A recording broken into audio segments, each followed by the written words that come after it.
जिसकी रिंगटोन हमारे बचपन का साउंड ट्रैक, जिसका स्नेक गेम सबसे बड़ा एंटरटेनमेंट था और फोन गिरता तो जमीन को चोट लगती, वो नोकिया खत्म हो गई, फिनिश। आईफोन ने मार दिया, सैमसंग ने क्रश कर दिया, यही सुना है ना तुमने? गलत। नोकिया कभी फेल हुई नहीं। इनफैक्ट जब तुम आईफोन खरीदते हो ना, पैसा नोकिया को जाता है। आज नोकिया का रेवेन्यू 19 बिलियन यूरोज है। लास्ट 10 इयर्स में 60% ग्रोथ। एंड नोकिया ने मून पर 4G नेटवर्क शुरू किया। सरप्राइज, फोन छोड़ दिया, चांद पे पहुंच गई। और अब दुनिया की सबसे बड़ी एआई कंपनी एनवीडिया को नोकिया की जरूरत पड़ गई। कितनी जरूरत? $1 बिलियन दे दिया, सेकंड लार्जेस्ट शेयर होल्डर बन गई। और सबसे वाइल्ड पार्ट, नोकिया ने माइक्रोसॉफ्ट को डूबता हुआ जहाज चिपका दिया। दोस्तों, नोकिया कोई कंपनी नहीं, ये एक सर्वाइवल मशीन है जो 160 साल, हजारों क्राइसिस और फिर भी खड़ा है। इसी तरह 2014 में नोकिया ने अपना फोन बिजनेस माइक्रोसॉफ्ट को बेच दिया। कितने में? $7.2 बिलियन में। सोचो, अपना हार्डकोर बिजनेस जिसके बगैर तुम्हारा कोई अस्तित्व नहीं, उसे रातों रात बेच दिया। रेवेन्यू का मेजर सोर्स खत्म। लेकिन 3 साल बाद माइक्रोसॉफ्ट को वही नोकिया फोन बिजनेस बेचना पड़ा। कितने में? सिर्फ $350 मिलियन में। 3 साल, 95% लॉस। Did you realise? ये केस स्टडी फेलियर की नहीं है, कॉर्पोरेट हिस्ट्री के स्मार्टेस्ट एग्जिट की है। चलो एक सवाल का जवाब दो, आज सुबह से आपने कितनी बार नोकिया यूज किया? 0? बिल्कुल गलत। Chances are Nokia daily use करते हो और तुम्हें पता भी नहीं। देखो, सुबह उठते ही फोन चेक किया था, व्हाट्सएप मैसेजेस देखे, इंस्टाग्राम स्क्रॉल किया, यूट्यूब खोला, शायद ये वीडियो वहीं से आया हो। इन सब के लिए सिग्नल आपके फोन से निकला, मोबाइल टावर तक गया। फिर टावर तो सिर्फ एक एंटेना है, एक डब्बा, उसके अंदर है एक ब्रेन जो एक्चुअली सब काम करता है। सिग्नल रिसीव करता है, प्रोसेस करता है, आगे भेजता है। वो ब्रेन यानी बेसबैंड यूनिट्स एंड रेडियो कौन बनाता है? नोकिया, दुनिया की second largest mobile networking equipment company. India में किसके टावर्स है? एयरटेल के, जियो के, वीआई के, लेकिन इनके अंदर नोकिया का इक्विपमेंट लगा है। सो मोबाइल नेटवर्क नोकिया के 4 मेजर बिजनेस में से एक है और इससे रेवेन्यू कितना आता है? लगभग 7.7 billion euros. Now the second most revenue generating business is network infrastructure. Netflix के हाई क्वालिटी कंटेंट कहाँ स्टोर है और ये यूट्यूब वीडियो देख रहे हो ना, वो कहाँ से आ रहा है? गूगल सर्च रिजल्ट्स और चैट जीपीटी के आंसर्स कहाँ से आते हैं? जाइंट बिल्डिंग्स यानी डेटा सेंटर से। और इन बिल्डिंग्स में लैक्स ऑफ सर्वर्स है जो एक दूसरे से बात करते हैं। उनके बीच के कम्युनिकेशन रोड बनाता है routers, switches and optical cable से। और ये कौन बनाता है?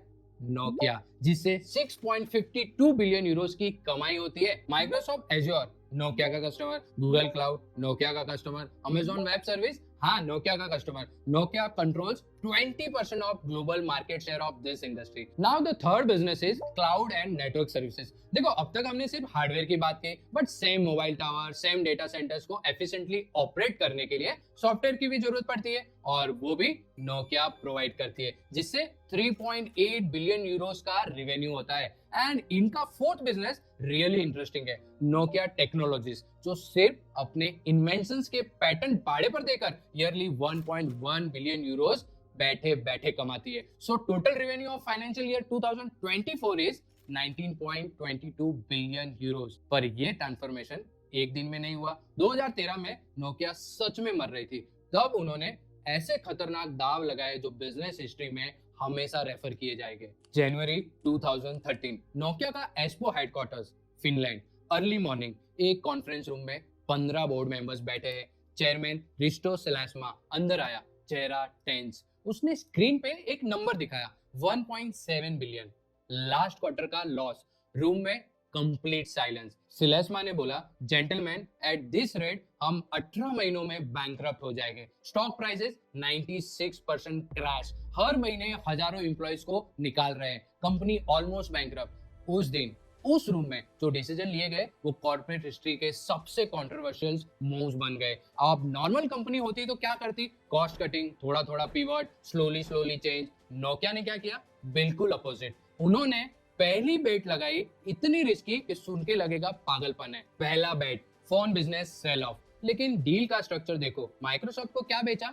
Phone manufacturing plants, 25,000 employees, Nokia का लूमिया ब्रांड। नोकिया ने क्या नहीं बेचा? सबसे पहला 30,000 पेटेंट्स। ये कोई नॉर्मल पेटेंट्स नहीं थे, 2G 3G 4G की फंडामेंटल टेक्नोलॉजीज, मोबाइल दुनिया के सबसे इंपॉर्टेंट टूल्स माइक्रोसॉफ्ट को सिर्फ 10 साल के लिए नॉन एक्सक्लूसिव लाइसेंस पे दिए, बेचे नहीं। दूसरा, नोकिया ब्रांड नेम माइक्रोसॉफ्ट को सिर्फ यूज करने दिया, लाइसेंस पर, परमानेंटली नहीं बेचा। तीसरा, नेटवर्क इक्विपमेंट बिजनेस, वो पूरी कंपनी जो टॉवर्स के अंदर के इक्विपमेंट बेचती थी वो भी नहीं बेचा, यानी बेचा गया फोन बिजनेस जो ऑलरेडी डूब रहा था। अब समझो जीनियस क्या था। अब जो 30,000 पेटेंट नहीं बेचे उनसे नोकिया कैसे कमाती है? सिंपल, दुनिया में कोई भी कंपनी फोन बनाए, Samsung, Apple, Xiaomi, Oppo, Vivo, कोई भी, उन्हें नोकिया को रॉयल्टी देनी पड़ती है क्योंकि बेसिक सेलुलर टेक्नोलॉजी के पेटेंट नोकिया के पास है। नोकिया फोन नहीं बेचती, नोकिया परमिशन बेचती है फोन बनाने की। और ये कितने पैसे? 1.1 billion dollars per year, plus Microsoft को डेड बिजनेस बेच के कितना कमाया? 5.5 बिलियन यूरोस। लेकिन नेक्स्ट बैट, ये सुन के तो इंडस्ट्री को हार्ट अटैक आ गया। अप्रैल 2015 नोकिया ने एक अनाउंसमेंट की जो सुन के पूरी इंडस्ट्री शॉक थी। हम अल्काटेल लुसेंट खरीद रहे हैं 15.6 बिलियन यूरोस में। फोन बिजनेस कितने में बेचा था? 5.4 बिलियन यूरोस में, और उससे 3 गुना पैसे लगाकर दूसरी कंपनी खरीद रहे हैं। सबने बोला नोकिया ने अपनी कबर की आखिरी कील ठोक दी, स्ट्रगलिंग कंपनी ने जरूरत से ज्यादा पैसे लगा दिए। एनालिस्ट ने बोला नोकिया पागल हो गई है, और ऑनेस्टली उनकी बात सही भी लग रही थी। पर रुको, नोकिया को अल्काटेल लुसेंट के साथ क्या मिला? पहली चीज, बेल लैब्स। ये नाम शायद आपने नहीं सुना होगा, पर टेक हिस्ट्री की सबसे लेजेंडरी लैब है ये। क्या इन्वेंट किया इन्होंने? ट्रांजिस्टर। हर इलेक्ट्रॉनिक डिवाइसेस का फाउंडेशन यूनिक्स, जो एक ऑपरेटिंग सिस्टम है, एंड्रॉइड, मैक सर्वर सब इस पे बेस्ड है। लेजर टेक्नोलॉजी, सेलुलर कम्युनिकेशन खुद, 11 नोबेल प्राइजेस एक सिंगल लैब से, कैन यू इमेजिन? दूसरी चीज, आईपी और ऑप्टिकल नेटवर्किंग टेक्नोलॉजी। ये वही टेक्नोलॉजी है जो डेटा सेंटर्स में काम आती है। गूगल के सर्वर्स आपस में बात करते हैं नोकिया की टेक्नोलॉजी से। माइक्रोसॉफ्ट अज्योर चलता है नोकिया के केबल्स और राउटर से। 2025 में नोकिया डेटा सेंटर नेटवर्किंग में मेजर प्लेयर है। बेल लैब्स का पेटेंट नए प्रोडक्ट्स में कन्वर्ट हो रहे हैं। तो बताओ, पागलपन था या विजन जो 10 साल पहले ही देख लिया? पर तीसरी बैट, ये सुन के तुम बोलोगे ये तो सुसाइड है। 99% एम्प्लॉइज को निकाल दिया। देखो, हर सीईओ का सबसे बड़ा डर क्या होता है? पुराने एक्सपीरियंस एम्प्लॉइज का जाना, क्योंकि पुराने एम्प्लॉइज मतलब कंपनी की मेमोरी। उन्हें निकालो तो कंपनी अपना पास्ट भूल जाती है। नोकिया ने क्या किया? 99% एम्प्लॉइज रिप्लेस कर दिए। सोचना, 100 में से 99 लोग नए। सिर्फ एम्प्लॉइज ही नहीं, बोर्ड ऑफ डायरेक्टर्स 80% बदल दिए। एग्जीक्यूटिव टीम एक इंसान छोड़ के सारे नए। This is exactly like chairman सिलास्मा ने उड़ते हुए प्लेन के इंजन निकाले, कैबिन बदला, विंग्स चेंज किए और नई प्लेन बनाई, वो भी मिड एयर। और इतना एक्सट्रीम क्यों? सिंपल, पुरानी नोकिया का कल्चर ही उनकी प्रॉब्लम बन गई थी। लोगों के डीएनए में सक्सेस की टॉक्सिसिटी फैल गई। उन्हें लगने लगा हम नोकिया है, हम फेल नहीं हो सकते वाला अरोगेंस था जो उन्हें बर्बाद कर रहा था। तो पुराना डीएनए निकालना जरूरी था। पेनफुल? हाँ। नेसेसरी? एब्सोल्युटली। 3 बैट्स, तीनों इम्पॉसिबल डिसीजन। दुनिया बोली नोकिया ने सुसाइड कर लिया, पर 2025 में कुछ ऐसा हुआ जो किसी ने एक्सपेक्ट नहीं किया था। 28 अक्टूबर 2025 वॉशिंगटन डीसी, एनवीडिया का जीटीसी कॉन्फ्रेंस चल रहा था। स्टेज पे आया जेनसेन हुआंग, दुनिया की सबसे वैल्यूएबल एआई कंपनी का CEO. Black leather jacket, signature style, और उसने एक नाम लिया जो किसी को एक्सपेक्टेड नहीं था। Nokia is going to work with us to integrate our technology. We are investing $1 billion in Nokia. Nokia का स्टॉक एक दिन में 20% ऊपर, हाईएस्ट प्राइसेस सिंस 2016। पर सवाल ये है, क्यों? एनवीडिया जैसी एआई जाइंट को नोकिया से क्या चाहिए? आंसर है एआई रैन। समझो सिंपल भाषा में, अभी मोबाइल टावर्स के पास ब्रेन तो है बट इंटेलिजेंस नहीं। मतलब बस सिग्नल भेजता है, रिसीव करता है, कोई स्मार्टनेस नहीं। क्रिकेट मैच हो या रात के 3 बजे, टावर सेम तरीके से काम करती है। डिमांड ज्यादा हो या कम, टावर को पता नहीं। अब सोचो, अगर टावर स्मार्ट हो जाए एआई पावर से तो क्या होगा? इंडिया वर्सेस पाकिस्तान मैच चल रही है, टावर ऑटोमेटिकली समझ जाएगा आज इस एरिया में डेटा डिमांड 10x होगी। सिग्नल स्ट्रेंथ खुद एडजस्ट करे, नेटवर्क क्रैश ना होगा। रात के 3 बजे जब कोई यूज नहीं कर रहा है, टावर पावर कंजम्पशन 40% कम कर देगा, जिससे इलेक्ट्रिसिटी बिल गिर जाएगा टेलीकॉम कंपनीज का।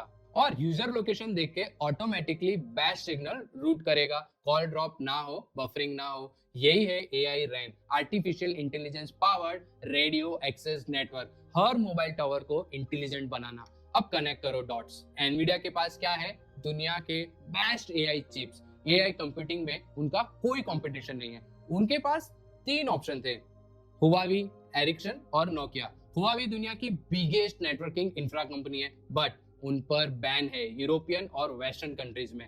एरिक्सन के पास लिमिटेड ऑप्टिकल स्टेक है। नोकिया के पास क्या है? Mobile tower equipment, telecom companies के साथ डिकेड्स पुराने रिलेशनशिप, यूएस गवर्नमेंट का सपोर्ट प्लस बेल लैब्स है। दोनों को एक दूसरे की जरूरत है। एनवीडिया अकेले टावर्स नहीं बना सकती, नोकिया अकेले एआई चिप्स नहीं बना सकती। अब नंबर सुनो ध्यान से, एआई रैन मार्केट 2030 तक कितना होगा? $200 बिलियन। अगर नोकिया इस मार्केट का सिर्फ 20% भी कैप्चर करे, जो रियलिस्टिक है गिवन एनवीडिया पार्टनरशिप, तो कितना बिजनेस होगा? $40 बिलियन। मतलब नोकिया का करंट टोटल रेवेन्यू है 19 बिलियन, एआई रेंज से अकेले 40 बिलियन आ सकते हैं।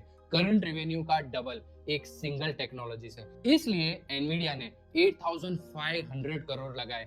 ये चैरिटी नहीं है, बैट है, दुनिया के सबसे स्मार्ट इन्वेस्टर्स की बैट। तो सोचो एक बार, 160 साल, 7 इंडस्ट्रीज, 7 ट्रांसफॉर्मेशंस, 7 बार सब बोले नोकिया खत्म, लेकिन 7 बार सबको गलत साबित किया। जो कंपनी मर गई थी वो तुम्हारे हाथ में है, चांद पे है, और कुछ सालों में एआई पावर्ड नेटवर्क्स में होगी। हम एक नई स्किल सीख नहीं पाते, एक नई हसल स्टार्ट करने में डर लगता है, और नोकिया टॉयलेट पेपर से चांद तक पहुंच गई।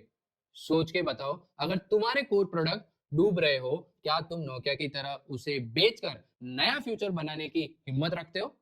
कमेंट्स में बताओ नोकिया की कौन सी बेट सबसे क्रेजी लगी। Phone business sell off, Alcatel Lucent purchase, या 99% वर्कफोर्स चेंज। और सच बताओ तुम्हारा पहला नोकिया फोन कौन सा था। ये वीडियो पसंद आई हो तो प्लीज लाइक करके फ्रेंड्स के साथ शेयर जरूर कर देना जिसको बिजनेस समझना हो। मेरा नाम है प्रकाश, मैं थिंक विंग्स पर ऐसे ही deep research based case studies break down करते रहता हूँ। If you are interested, subscribe to the channel. मिलते हैं नेक्स्ट वीडियो में।